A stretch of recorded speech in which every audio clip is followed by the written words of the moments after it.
నమస్కారం city news కి స్వాగతం ముందుగా ముఖ్యాంశాలు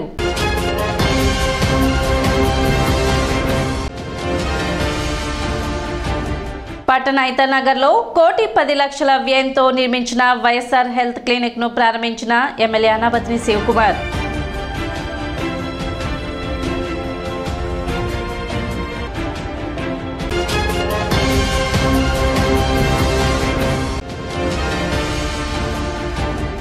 పంతొమ్మిదవ వార్డులో టీడీపీ నాయకులతో సమావేశమైన నాదెండ్ల మనోహర్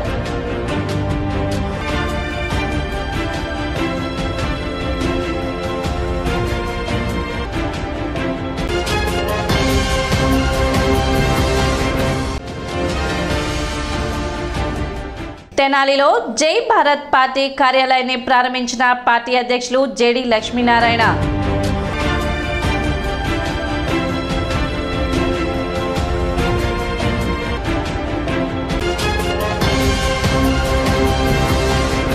పేద వర్గాలకు మెరుగైన వైద్య సేవలను చేరువ చేసే లక్ష్యంతో సీఎం జగన్మోహన్ రెడ్డి వైఎస్ఆర్ హెల్త్ క్లినిక్లను ప్రారంభించినట్లు ఎమ్మెల్యే అనాబత్ని శివకుమార్ తెలిపారు. పట్టణ ఐతనగర్లో 1,10,00,000 వ్యయంతో నిర్మించిన వైఎస్ఆర్ హెల్త్ క్లినిక్ ను మంగళవారం ఎమ్మెల్యే అనాబత్ని శివకుమార్ ప్రారంభించారు. ఈ సందర్భంగా ఏర్పాటు చేసిన సమావేశంలో ఆయన మాట్లాడుతూ నాడు వైఎస్ రాజశేఖర రెడ్డి పేద ప్రజలకు కార్పొరేట్ వైద్యాన్ని ఆరోగ్యశ్రీ ద్వారా ఏ విధంగా చేరువ చేశారో అదే తరహాలో సీఎం జగన్మోహన్ రెడ్డి వైఎస్ఆర్ హెల్త్ క్లినిక్ల ద్వారా వైద్య సేవలను అందిస్తున్నట్లు తెలిపారు.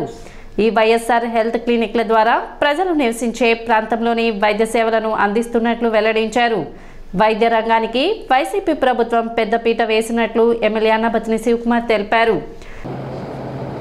వారి ఆరోగ్యాన్ని మెరుగుపరచడం కోసం నాకు తెలిసినంత వరకు ఈ దేశంలో ఆంధ్ర రాష్ట్రం ఉమ్మడిగా ఉన్నప్పుడు స్వర్గీయ రాజశేఖర రెడ్డి గారు పేదవాడి ఆరోగ్యాన్ని కార్పొరేట్ హాస్పిటల్లో చూపించుకునే విధంగా ఆరోగ్యశ్రీని తీసుకొచ్చిన మహానుభావుడు స్వర్గీయ రాజశేఖర రెడ్డి గారు. మళ్ళీ ఈ రాష్ట్రంలో నివసించే పేదవాడు మధ్యతరగతి వాళ్ళ మహానుభావుడు రాజశేఖర రెడ్డి గారు ఎలా అయితే పేదవాడి ఆరోగ్యం కోసం ఆరోగ్యశ్రీ తీసుకొచ్చారో ఆ పేదవాడికి హాస్పిటల్కి వెళ్తే లక్షల ఖర్చు అవుతా ఉన్నాయి.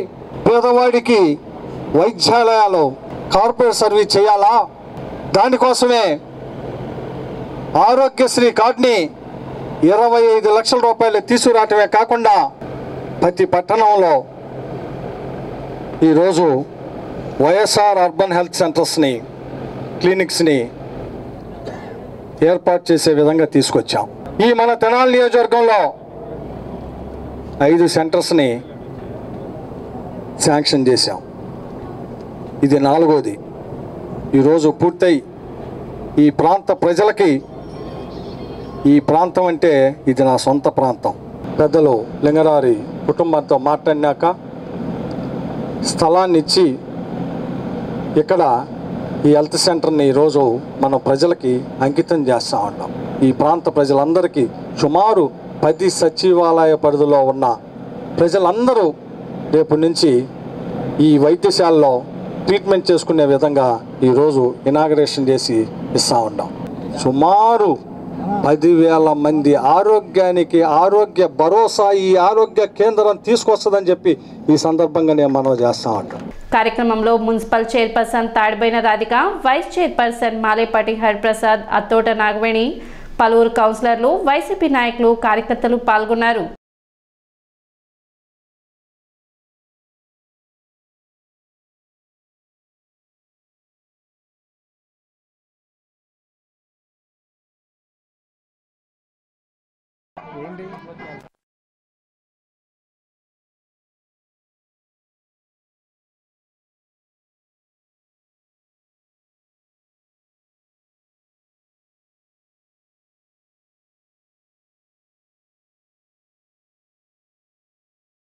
ఆశీస్సులతో ఈ రోజున అర్బన్ సెంటర్ కానివ్వండి, నాడు నేడు స్కూల్ కానీ ఎంతో అభివృద్ధి చెందింది.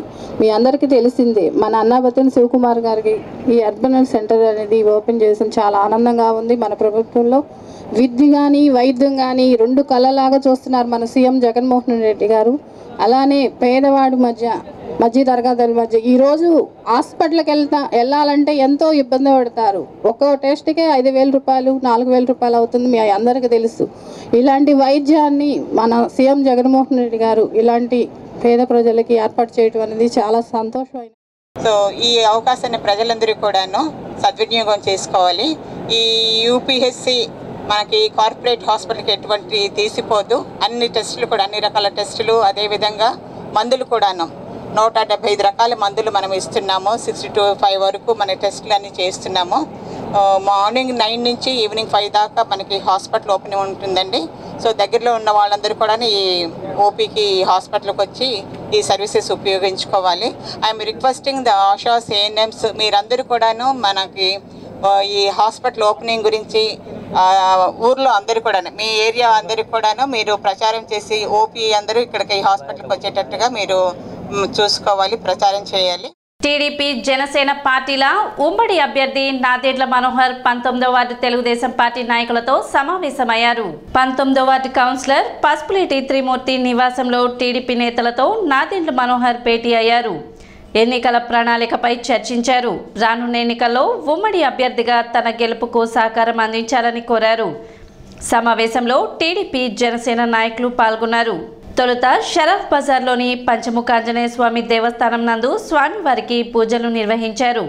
ఈ సందర్భంగా పలువురు వ్యాపారస్తులను నాదెండ్ల మనోహర్ కలిశారు.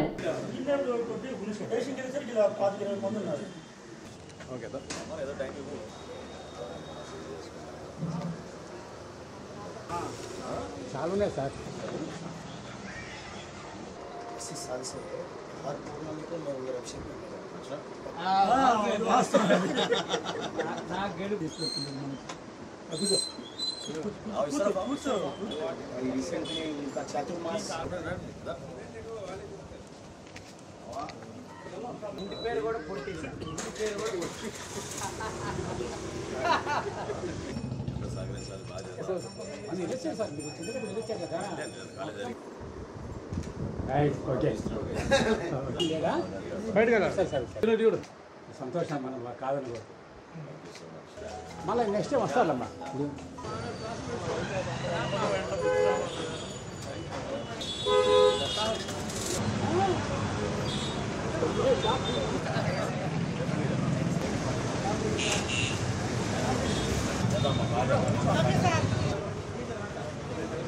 సపోర్ట్ కావాలి. ఎప్పుడు మొత్తం కూడా క్యాంపెయిన్ చేయాలా. ఒకటే సార్ ఎన్నాలని చెప్తాను, ఓటు ఏరియా చెప్తాను, అది ఎన్నాళ్ళు క్యాంపెయిన్ చేస్తాను సార్. అడిగిన వాడిని చెప్తాను సార్. మొత్తం అయినా మాకు అది లేకపోతే ఏమి లేదు. ఏది పక్కనే మా శేషా పక్కనే మాకు రోజు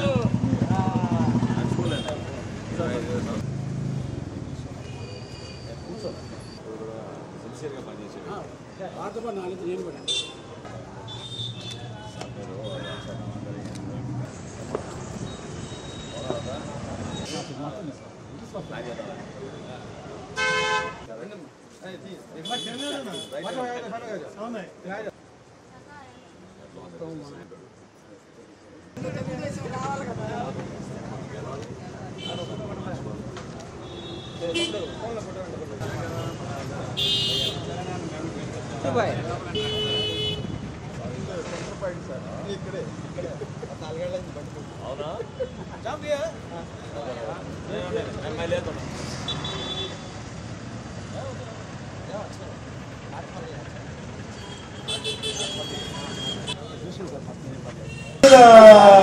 వాడు వచ్చి వాడి తిరిగి వాళ్ళు 3 డబ్బులు వేసాడు.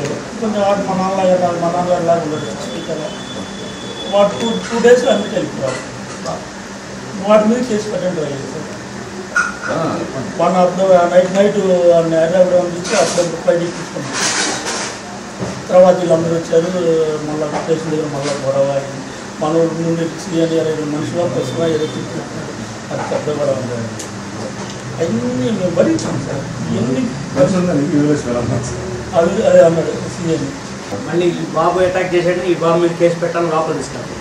ఆ బాబుని తప్పించేసి లేదా అబ్బాయి ఆ బాబు మీద కేసు పెడితే మళ్ళీ బయటకు వచ్చేసి లాగిచ్చేసి బయటకు తీసుకొచ్చేసి